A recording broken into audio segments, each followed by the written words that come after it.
On Brightside, we're bringing your COVID-19 questions to virologist Dr. Michael Teng at USF Health.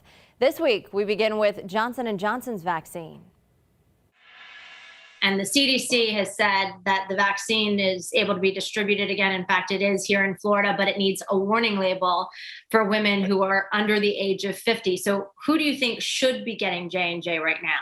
Generally speaking, there's no specific risk factors that we can detect that would say that you're more liable to get this clotting disorder than not.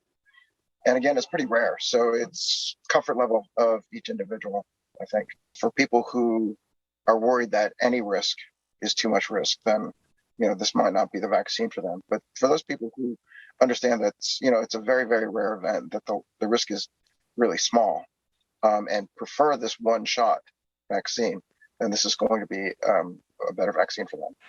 Some states, including Florida, are seeing a spike in COVID cases in kids and pediatric patients. What can parents do to combat this?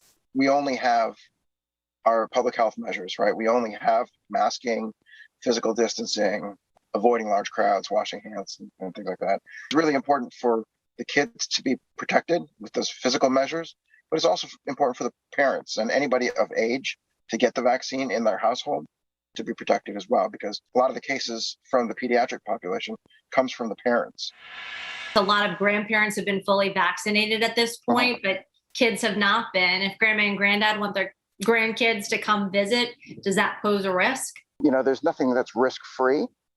I think if the kids haven't, been exposed to anybody, been coronavirus positive, if they've not shown any symptoms for a couple weeks, I think you're fairly safe. I think the only issue really is travel. If you're traveling within the state by car, for example, with a single family in a car, then that's fine. If you're traveling by plane, though, I'd be a lot more cautious about that because, there's always the possibility of getting infected in transit. If you do have questions for Dr. Teng, you can text them to us anytime. The number right there, 727-577-8522. We're bringing you his answers each week here on Brightside.